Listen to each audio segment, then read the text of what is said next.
আসসালামু আলাইকুম সবাইকে। আশা করছি সবাই অনেক ভালো আছেন। আজকে কিছু ফেসবুক নিয়ে কথা বলতে চাই। আশা করছি আমার আজকের ভিডিওটি আপনাদের কাছে ভালো লাগবে। আমরা যারা ফেসবুকে কাজ করি, অবশ্যই ফেসবুকের গাইডলাইন মেনে কাজ করতে হবে। শুধু ফেসবুকে কাজ করলেই তো হবে না। ফেসবুকেরও কিছু গাইডলাইন আছে এবং ফেসবুকেরও কিছু নিয়ম আছে। সেগুলো আপনাকে অবশ্যই মানতে হবে। আর যারা এই নিয়মগুলো মেনে কাজ করতেছে, তারা কিন্তু খুব তাড়াতাড়ি সফলতা পেয়ে গিয়েছে। তো অবশ্যই আমাদেরকেও মানতে হবে। ফেসবুকের গাইডলাইনের মধ্যে কিন্তু এই একটা গাইডলাইন অবশ্যই পড়ে। যেমন আপনি ভিডিও পোস্ট করার পর সাথে সাথেই কিন্তু ফেসবুক থেকে বের হয়ে যাবেন না। নিশ্চয়ই চেষ্টা করবেন কিছুক্ষণ সময় ফেসবুকে থাকার জন্য। এতে করে হবে কি, আপনার ভিউ এবং রিচ দুটোই বেড়ে যাবে।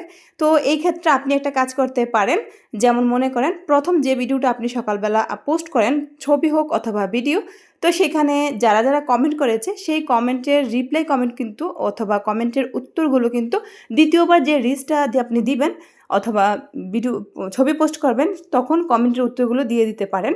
হ্যাঁ, এতে করে আপনার কিন্তু ফেসবুকেও অ্যাক্টিভ থাকা হলো, আপনার কমেন্টের উত্তরগুলোও দেওয়া হয়ে গেল। তো আশা করছি বুঝতে পেরেছেন।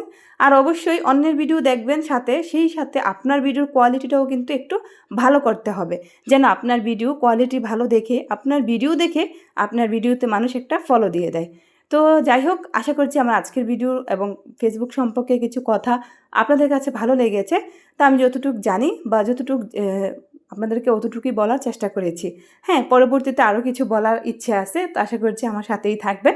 আপনাদের সাথে কথা বলতে বলতে আমি কিন্তু একদম বিরিয়ানি রান্না করে ফেলেছিলাম। আজকে সকালবেলার নাস্তাতে ছিল বিরিয়ানি। তো বিরিয়ানি এমন একটা খাবার, ছোট এবং বড় সবারই কিন্তু খুব বেশি পছন্দ।